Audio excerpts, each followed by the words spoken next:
Respecto a esta última exposición de Antonio Campaña,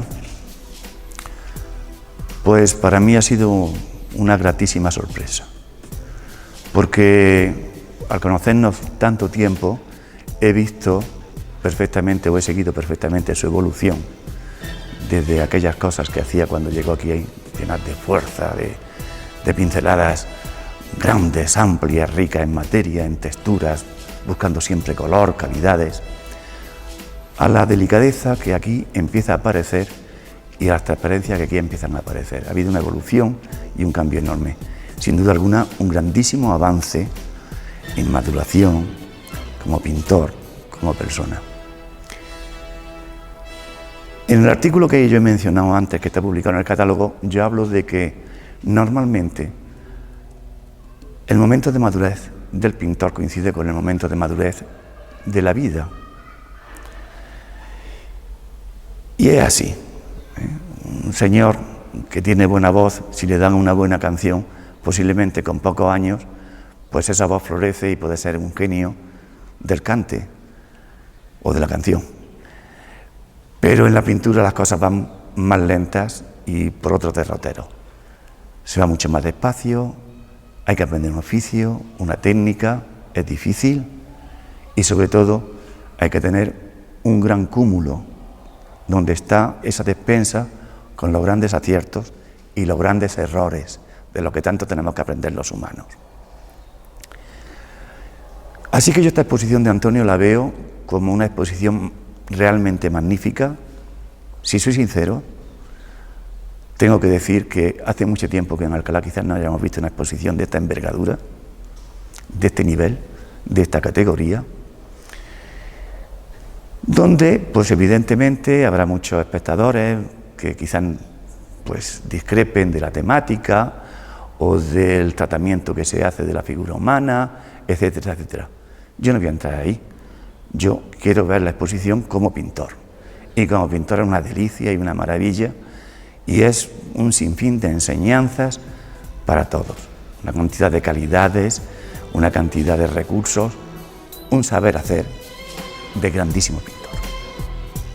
La oportunidad que ha brindado el Ayuntamiento de Alcalá Real para el despliegue de esta magnífica exposición en la sala de Capuchinos, una sala amplia de luces altas, tiene un significado especial en esta ocasión porque reúne una obra bastante extensa, una cantidad de obra no solamente en volumen sino en calidades de este pintor, de Antonio Campaña, que nos permite disfrutar de su pintura, pero también de su psicología, de sus vivencias y de lo que él logra transmitir a través de las ideas y de la organización de diferentes iconos y gestos en su mundo. Es un mundo especial, es un mundo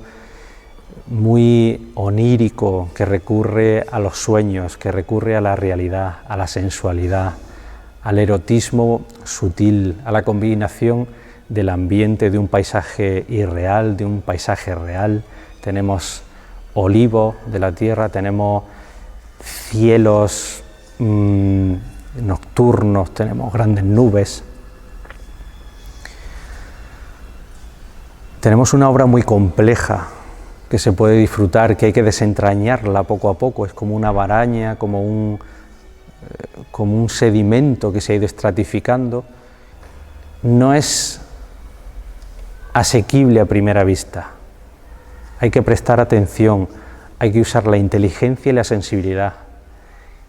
Y eso no solo define las pinturas, cualquiera que conozca a Antonio sabe que él es un hombre inteligente y sensible, es un hombre de campo y un hombre de cultura, y todo eso queda dentro del lienzo. Me causó una gran impresión el día de la inauguración de esta exposición, Sueños y Arquetipos, que estuve, como buen amigo que soy de él y pintor, estuve acompañándolo y disfrutando del contenido de la misma, una exposición que considero muy interesante. Y y que me hace recordar tiempos pasados porque veo que en esta exposición la madurez del artista. Sus cuadros los definiría como llenos de luz y color. Está bien montada, una distribución estupenda, un número de cuadros u obras de arte, en este caso, y ya te digo, me entusiasma estar aquí en la exposición y ver que Antonio ha tenido una capacidad suficiente y un trabajo intenso para crear esta joya que creo que es la exposición. Bueno, en el contexto de la exposición, que considero surrealista, me recuerda mucho el Museo Picasso de Barcelona, porque la temática que tiene, el simbolismo y los trazos y el color hacen que sea una pintura para intelectuales, diría yo, porque hay una simbología muy profunda y lo que pueda uno captar de una manera espontánea, pues hay que comentarlo o me agrada o me agradaría, como ya lo he hecho, compartir con el pintor ciertas dudas que he tenido sobre composición, con detalles, temática, etcétera, etcétera. Sueños y arquetipos, y ya el título en sí mismo nos está introduciendo a qué es lo que podemos ver en esta exposición, ¿no? Porque estas dos palabras, sueños y arquetipos, nos trae a la mente a los dos grandes psicoanalistas del siglo XX, del siglo pasado, Sigmund Freud con su interpretación de los sueños y Carl Jung con sus arquetipos, que es como llamó Jung al inconsciente colectivo. Aquí podemos ver, pues, desde retratos, algunos paisajes oníricos, porque tiene otro tipo de paisajes que no lo expone aquí en esta exposición, y luego, bueno, una serie de obras que tienen como temática así general el surrealismo, porque los cuadros que está pintando últimamente pues son de tendencia surrealista, ¿no? Entonces se aprecia en ellos el mundo de los sueños, ¿no? Parece inspirarse en el inconsciente, ¿no? Y es lo que trata de plasmar en sus cuadros. El inconsciente, pues, es esa parte de nuestra mente que está oculta, que no se ve, que no tenemos acceso a ella y a la que intenta acceder Antonio Campaña a través de sus cuadros.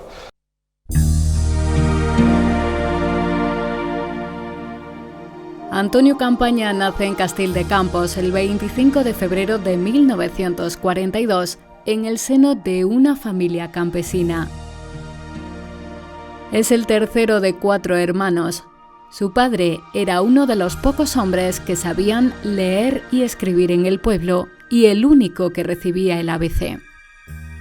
Él acostumbraba a hablarle de Murillo y Miró. De pequeño y hasta los 12 años, Antonio se dedicó a guardar cabras, pero a la vez comenzó su afición a la pintura, dibujando con carbones sobre las piedras del campo.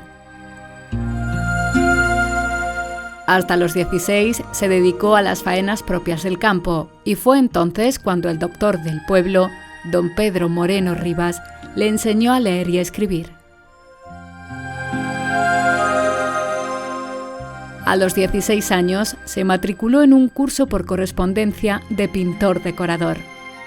Durante ese tiempo se dedicó a decorar algunas atracciones de feria, casas o muebles con imitaciones a mármol o maderas preciosas. Pero esto no acababa de llenarle y decidió marcharse a Córdoba a la Escuela de Artes y Oficios. Corría el año 1960. Antonio, que comenzó sus estudios como oyente, logró una beca por oposición de la Diputación de Córdoba y una mención honorífica en el 4º certamen juvenil de arte. Durante el 62, continuó con el dibujo bajo la dirección del pintor Antonio Povedano. Ese mismo año obtiene el 4º premio de pintura en el 5º certamen juvenil de arte. En el 63 se marcha a Sevilla para ingresar en la Facultad de Bellas Artes con una beca de protección escolar. El Sindicato Español Universitario le concede el segundo premio de pintura y el Ayuntamiento de Priego de Córdoba el tercero. En el 64, no contento con los métodos formativos de la Facultad de Bellas Artes, se matricula como alumno oficial en la Facultad de Bellas Artes de Sevilla y paralelamente en la Escuela de Artes y Oficios de Córdoba, a la que asistía todos los fines de semana y vacaciones bajo la supervisión de Povedano. Este año le conceden el primer premio de pintura en el certamen provincial de Córdoba. En 1965, y a pesar de alcanzar muy buenas calificaciones en Bellas Artes, decide solicitar el traslado de Sevilla a Barcelona. Pero esa misma idea la tuvieron otros compañeros y Antonio perdió la beca de protección escolar, por lo que tuvo que ponerse a trabajar de peón albañil en Mirurgia hasta iniciarse el nuevo curso. Es entonces cuando solicita a la Delegación Provincial de Sindicatos en Córdoba una nueva beca que afortunadamente le es concedida. En el 66 es pensionado por la Diputación Provincial de Barcelona en la Escuela de Pintura Mural de Sant Cugat del Vallès. En el 67 es pensionado esta vez por el Ministerio de Educación y Ciencia en la Fundación Rodríguez Acosta para el estudio del paisaje granadino. En 1968 acaba su licenciatura y del 68 al 75 imparte clases como profesor interino en la Escuela Universitaria de Formación del Profesorado y en el Instituto Nacional de Enseñanza Media Femenino de Lérida. En el 75 gana por oposición libre la agregaduría de dibujo en el Instituto Nacional de Enseñanza Media de Monforte de Lemos en Lugo. En el 77 logra la cátedra de dibujo del Instituto Alfonso XI de Alcalá la Real, también por oposición libre. En esa etapa funda con otros compañeros el Grupo ARPA. En 1983, Antonio llega a la Concejalía de Cultura del Ayuntamiento alcalaíno, creando una exposición nacional que sería abolida años más tarde.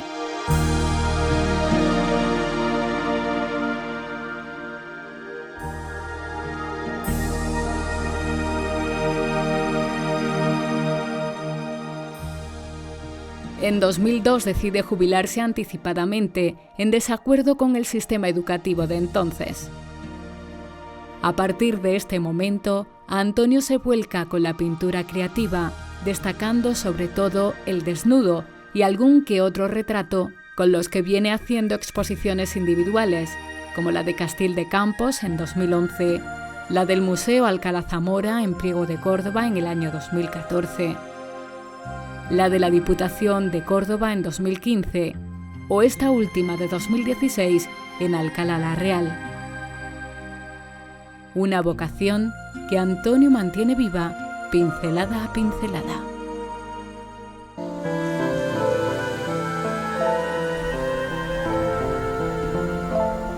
Bueno, pues yo Antonio Campaña podría decir muchísimas cosas.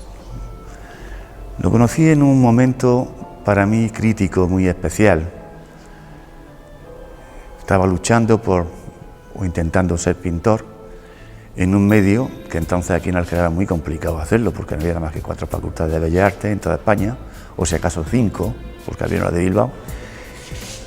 Pero ya la acción y la influencia de amistad de Dolores Montijano, de Diego Ruiz Cortés, personas realmente entrañables, me habían puesto en condiciones de plantearme, tomarme la pintura un poquito más en serio, no quedarme simplemente en aficionado, en amateur, sino ver la posibilidad de hacer bellas artes. Era muy complicado, pero en fin, ¿por dónde llegó Antonio Campaña? Allá por el 77, quiero recordar. Nos encontramos con motivo de unos premios de una exposición de la feria, y desde el primer momento hubo una sintonía total que se mantiene hasta ahora. Y yo diría que no sintonía, sino grandísima amistad, grandísima amistad. Antonio luchó por que los pintores de aquí de Alcalá pudiéramos formarnos, pudiéramos llegar a cotas. a través del grupo ARPA, de reuniones, como ya expongo en el catálogo. Pero bueno, aquello pues tuvo su tiempo de duración y yo sin embargo pues seguí ligado a él y mi palabra de honor que me siento muy satisfecho porque me ha dado muchísimo beneficio.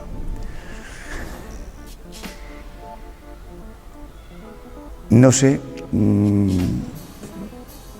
la cantidad de cosas que me ha aportado, pero ha abierto, como digo, puertas, ventanas, siempre está disponible en los aspectos de enseñanza, de técnica tan complicada, tan difícil, que muchas veces muchos profesores se guardan y no son reacios a mostrarlas. Jamás tuvo un secreto y jamás me ocultó nada. Se dio por completo en este sentido. Así que yo con Antonio pues tengo una relación magnífica. Nos vemos de tarde en tarde, cuando hay que hablar de pintura, cuando hay alguna cosa, pero jamás lo he visto polarizado, influenciado por un interés personal. Ha sido un hombre sobrio, tratando de ser objetivo, de aportar lo que podía y de construir. Y eso es un don tremendo. Tuve la suerte de conocer a Antonio hace unos 25 años, cuando me dijeron que él daba clase de pintura, y fue un enriquecimiento personal. Todas las alumnas, porque eran todas mujeres y yo era el único chico, compartíamos las tardes. Si hacía buen tiempo y la época lo permitía, íbamos a pintar a la calle, sobre todo al campo, y si no, la clase se hacía recuerdo, en la calle Las Monjas, y pintábamos bodegones. Todos pintábamos el mismo bodegón, pero cada uno, Antonio sabía cómo sacarnos lo mejor de cada uno de nosotros para ponerlo en la pintura. Ese fue el comienzo de nuestra relación. Estuve varios años con él pintando, tenía desde los 13 hasta los 15 años. Y ya entonces comprendí el maestro que era, no solamente como pintor, como ahora se puede disfrutar en la exposición, sino su capacidad para transmitir, ¿no?, a los alumnos cómo transcribir aquello que veíamos dentro del lienzo. Bueno, pues mira, tuve la suerte de conocer a Antonio Campaña hace ya unos 40 años, cuando me enteré que venía al Instituto Alfonso XI de Alcalá como profesor de dibujo y pintura. Para mí fue una gran alegría porque me daba la oportunidad de poder conocerlo y compartir con él mis aficiones o mis sentimientos, que son la pintura, como primer objetivo mío. Bueno, pues yo la verdad es que a pesar de ser paisano de Antonio, porque soy de Castil de Campos, no lo conocí realmente hasta que hizo su primera exposición en Castil de Campos. A mí me gusta escribir cosillas, articulillos allí en el periódico local que tenemos, en La Hojilla de Castil de Campos, y hice referencia a la exposición y se ve que le gustó el artículo que escribí y desde entonces pues mantenemos contacto y bueno, pues me enseña cada 2 por 3 los cuadros que pinta y me invita a que siga escribiendo en las exposiciones que ha hecho en Córdoba, en esta que ha hecho en Alcalá, en otra que ha hecho en Castil de Campos y bueno, la verdad es que hemos entablado una buena amistad desde entonces. A través de una conversación que tuve contigo una tarde, me surgió la idea de hacer este cuadro, contemplando el vientre, relacionado con una maternidad. Y entonces, como todo cuadro, tiene que intervenir en primer lugar la distribución de las formas y el color, y para eso, en primer lugar, es el dibujo. El dibujo hay que llevarlo a la composición. Las composiciones pueden tener 2 aspectos. Puede ser en forma simétrica, puede ser de acuerdo a la proporción áurea. La forma simétrica es diversa, es muy variada, pero indiscutiblemente en la pintura de caballete no se emplea como se puede emplear en decoración. En decoración, por dar un ejemplo, si trazamos una línea y a un lado de la línea ponemos un cuadrado y al otro lado ponemos el mismo cuadrado equidistante de la línea, eso sería simetría axial. Esa simetría no se emplea en pintura de caballete. En pintura lo que se utiliza es la misma simetría, pero con formas equivalentes para que contrarresten, para que contrapesen la forma que está a un lado del eje o al otro. En este caso no se trata de simetría, aunque la simetría interviene en la flor que vemos en el centro, pero no interviene la simetría en lo que es el concepto general del cuadro. Como es su título, contemplando el vientre debe de ocupar el lugar más importante de la obra y hacia él deben ir dirigidas todas las tensiones. Así es que vemos que está situado en la proporción áurea. Si trazamos una línea de arriba abajo y otra en horizontal, veremos que ambas se cruzan en el vientre, dejando dos partes arriba y una abajo, dos a la derecha y una a la izquierda. Entonces, en torno a eso deben ir dirigidas las tensiones. Y así vemos como esta figura femenina que está aquí está cerrando y está dirigida hacia el vientre. Esta otra también mira y contempla hacia el vientre.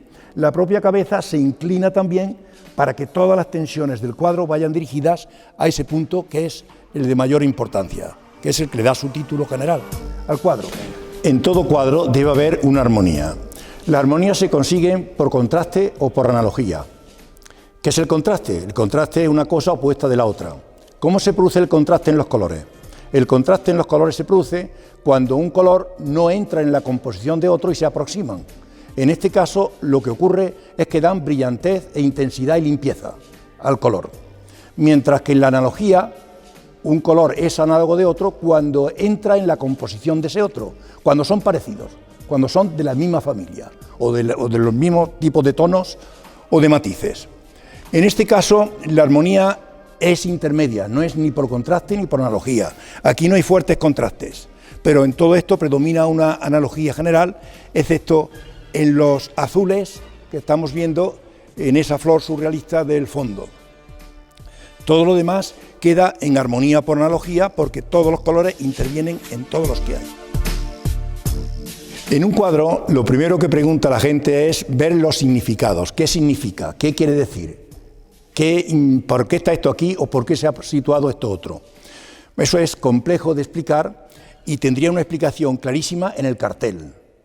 En el cartel sí, porque el cartel anuncia algo y lo importante es lo que se anuncia en el cartel, mientras que un cuadro no es por lo general importante lo que se anuncia, salvo que sea un cuadro de religión, un cuadro de política, un cuadro de propaganda de algo. En esos casos sí toma interés eso. Pero cuando es un cuadro libre totalmente de caballete, esas cosas no tienen importancia ninguna. Bien, pues he elegido este cuadro que lleva por título La inconsciencia del inconsciente, porque creo que es el que refleja la temática en la que está trabajando Antonio Campaña en estos últimos años. Aparecen los paisajes típicos que aparecen últimamente en sus cuadros, unos paisajes áridos que nos recuerdan a los de Salvador Dalí, en este caso un paisaje volcánico, ¿no?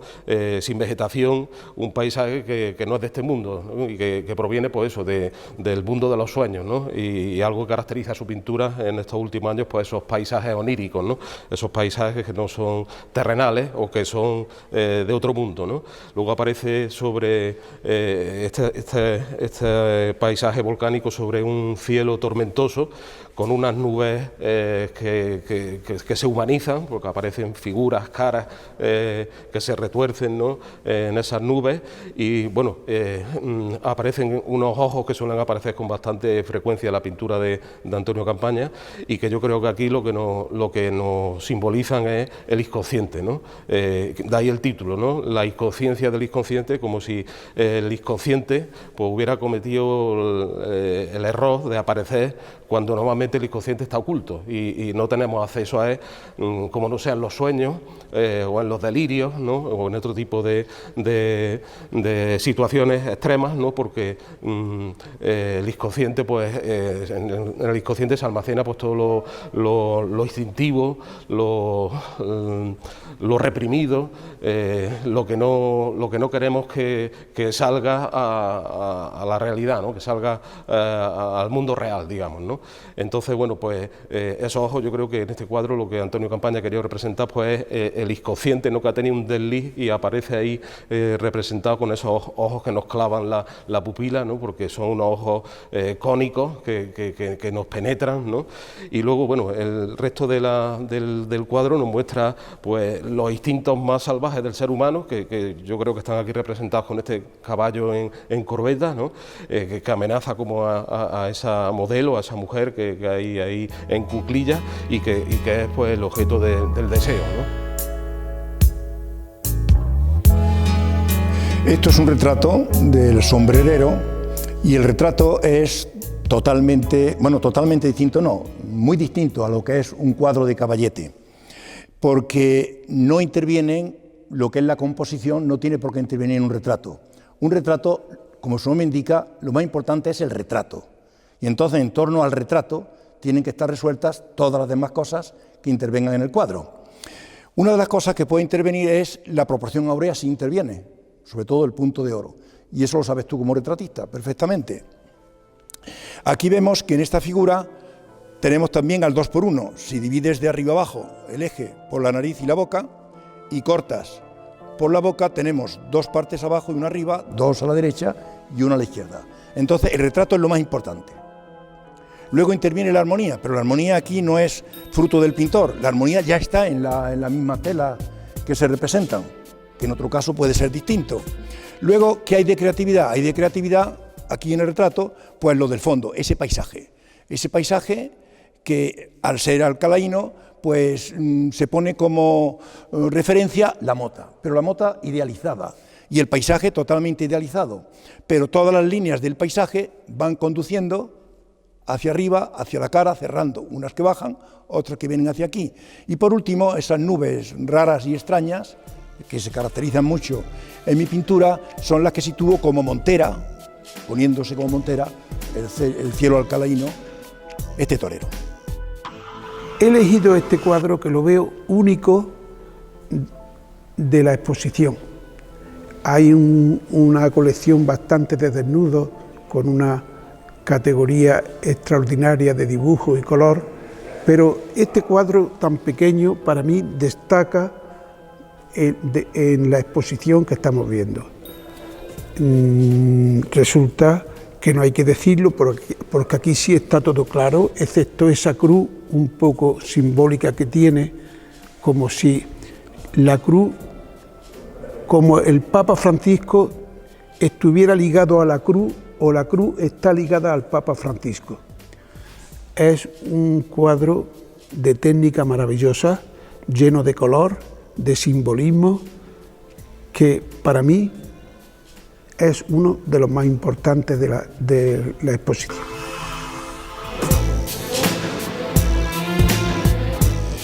Este cuadro, titulado Algunas, me llevó la idea de pintarlo pensando en que algunas mujeres, afortunadamente no todas, tienen la cabeza hueca. Pero quiero decir con esto, como hemos comentado antes, que ese no es ningún factor plástico necesario para tener en cuenta, es siempre algo totalmente secundario. Entonces, volvemos a la composición, al dibujo y a la composición. Aquí también responde a la proporción áurea. Si las mujeres tienen la cabeza hueca, pues lógicamente la cabeza hueca debe de ocupar el lugar de mayor interés de la obra, y hacia ella deben estar dirigidas todo el conjunto de elementos que intervienen en él. Y luego aquí entramos en las armonías. La armonía aquí es por contraste. Aquí vemos como los rojos y los verdes predominan, los azules intensos, los naranjas al lado de los azules, que al ser contrarios, al ser opuestos, en el círculo cromático, pues dan limpieza y dan intensidad al color.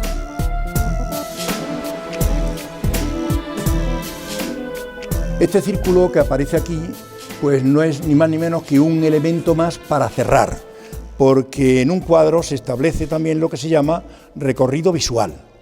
Y entonces el recorrido visual debe estar establecido de manera que no te eche la vista fuera del cuadro, sino que te obligue a recorrerlo todo.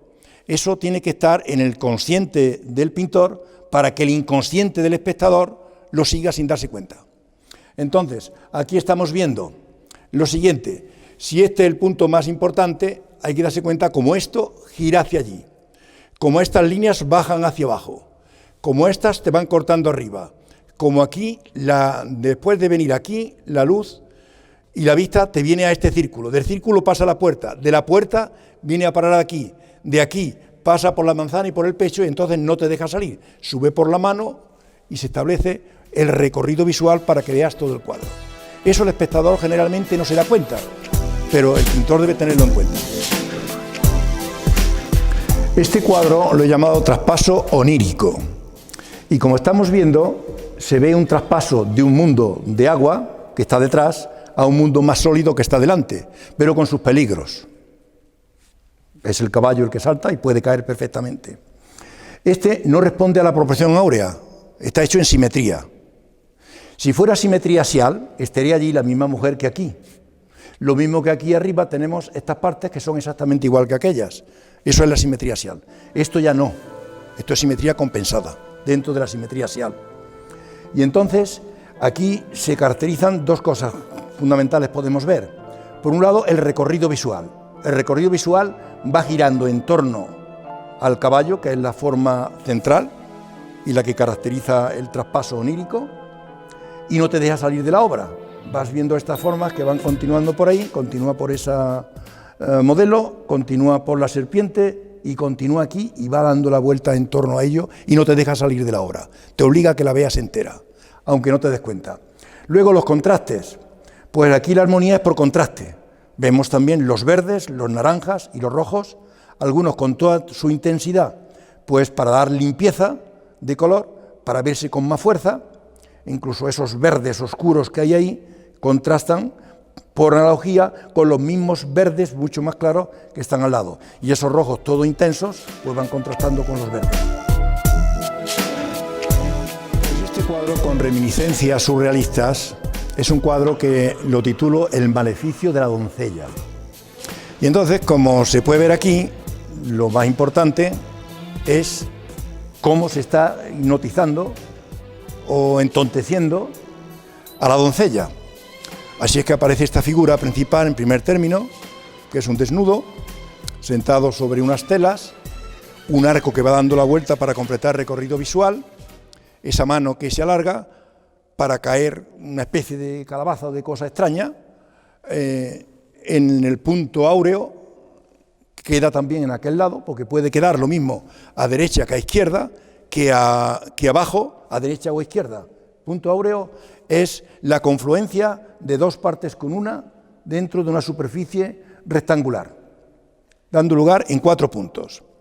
La proporción áurea fue inventada por Fibonacci en el Renacimiento, no fue inventada por los griegos, perdón, fue inventada por los griegos y ampliada por Fibonacci en sus series numéricas, de tal manera que aunque no responde exactamente al 2 por 1, es la manera más clara de poder expresarla. Pero es una forma matemática de una belleza exacta, precisa. Aquí, dentro del surrealismo que se puede ver, hay esta especie de ciclón extraño que va por ahí, esta especie de perro que es medio hueco, medio cosas, esos montes por ahí lejanos, y luego la otra cosa que podemos ver son las tensiones que van dirigidas también, las perspectivas, todo va dirigido hacia arriba y va cerrando en torno a la figura. Aquí la armonía es también por analogía, en general, es una analogía apagada. Aquí no tenemos colores intensos, excepto lo de esa rosa. Esa rosa es el color más intenso que hay, junto a parte de ese azul, o del que va cerrando en oscuro alrededor. Lo demás es una luminosidad que entra, que viene de allí hacia aquí, y por eso vemos las sombras como se proyectan de un lado a otro. Luego, en cuanto al significado también, que es cosa de lo menos importante en un cuadro, como he dicho antes, vemos el peligro que tiene después de lo que le está haciendo de caer en el precipicio. La elección del retrato que tengo a mis espaldas, del sombrerero, tengo un especial interés en él porque consigue que todo el mundo interior de Antonio quede recogido en la sobriedad de esta cabeza que llega a ser monumental, que llega a representar lo que es el mundo del toro, la figura ante la muerte, ante el animal poderoso, tiene el recurso de ese gesto solemne que tiene el sombrerero, pero también nos introduce hacia su espacio, hacia Alcalá. Tiene la fantasía del traje, de un traje maravillosamente pintado, con lilas, con azules, con el oro.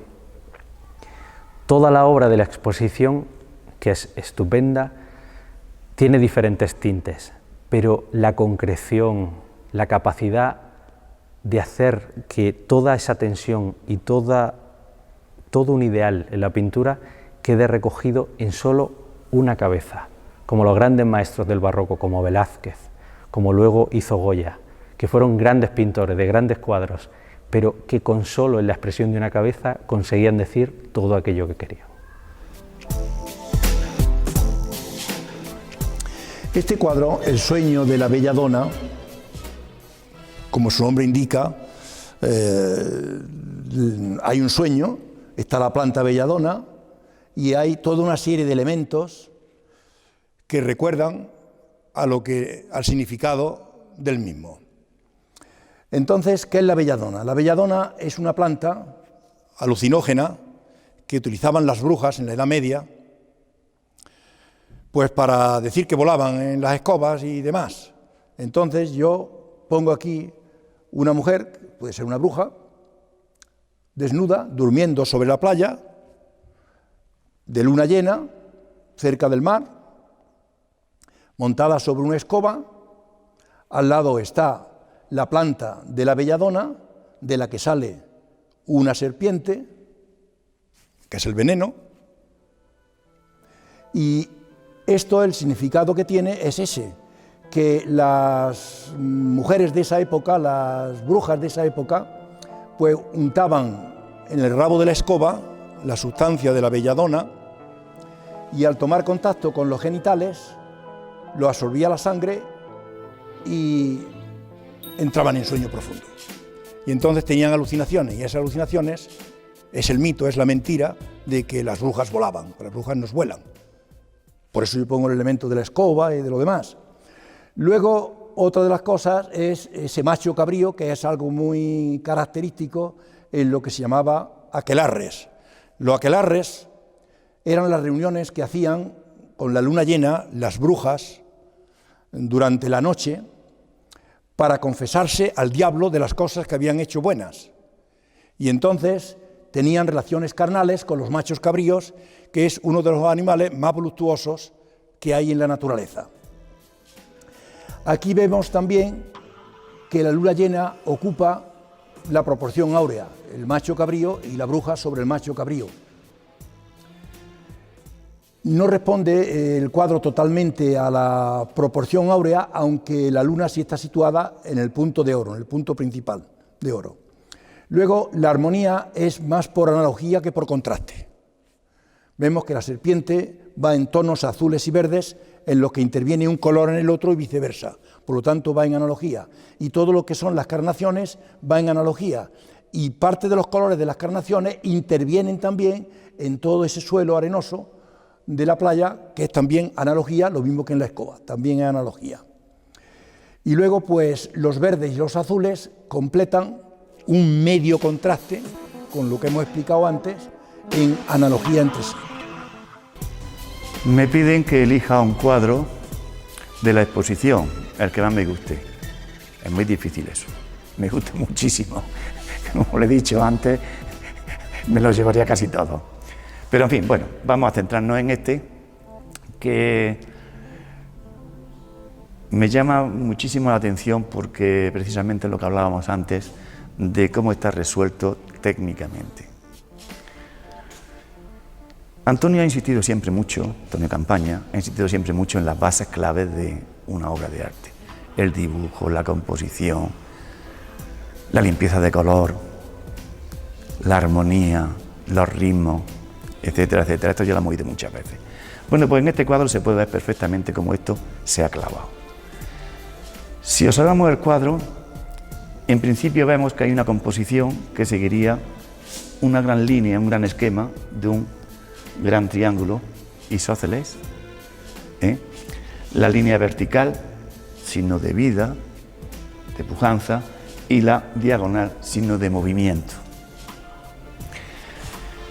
Dentro de la simbología que Antonio en la que se está moviendo, el caballo aparece con bastante frecuencia, como bien apunta Máximo también en el artículo de presentación, que siempre pues está ligada un poco a lo salvaje masculino, al instinto, a la pasión, etc.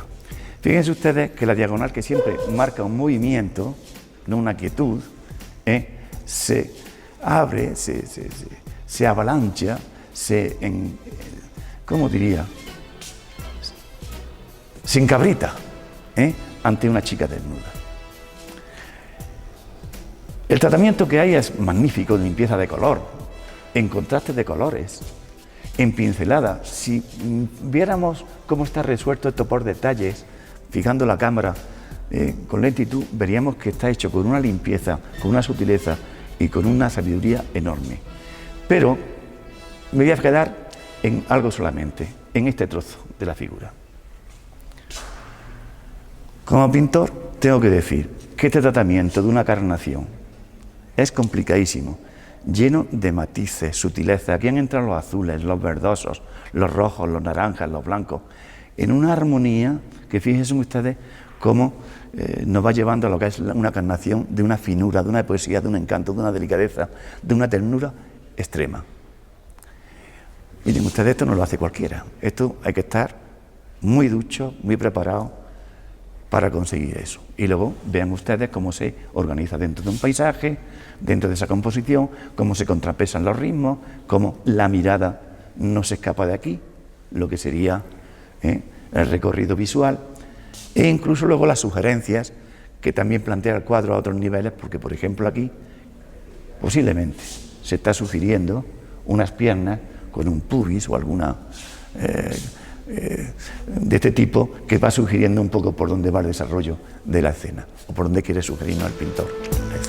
Bueno, se me ocurrió un día hacer un retrato del Papa Francisco, como estamos viendo aquí, este Papa tan carismático y con esa cara de bondad tan inmensa que tiene y tan querido tanto por la derecha como por la izquierda y otras religiones en multitud de países. He querido modificar en él algunas cosas.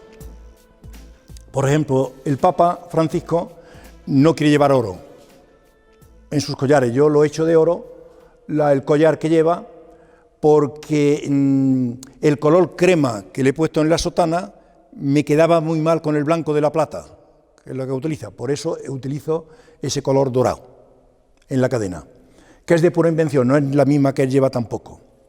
Aunque él la sotana la lleva blanca, yo la he querido poner un poco en ese tono más bien amarillento. Luego yo lo he hecho con todo detalle, con todo el que he sido capaz, y sería interesante mirar la vista de lo que es este Papa, ver la mirada profunda y cariñosa y penetrante de este Papa con la mirada que hemos podido ver antes del torero. Es totalmente distinta una mirada de la otra. Eso es muy importante tenerlo en cuenta en el retrato. En el retrato, como hemos dicho antes, no interviene la composición, o no debe intervenir, pero si interviene tampoco pasa nada, no es imprescindible que intervenga. Yo, no obstante, he querido introducir aquí la cruz, pensando en la cruz que le ha caído a este Papa, en los tiempos que vivimos. Entonces, la cruz la he hecho con perspectiva invertida, es decir, totalmente contraria a cómo se ven las cosas en la naturaleza. ¿Por qué? Porque viene dirigida hacia Él. Viene desde atrás hacia Él. Y la parte de atrás, que se ve más grande, se vería más pequeña en una perspectiva normal. Y yo he querido reflejarla de esta manera.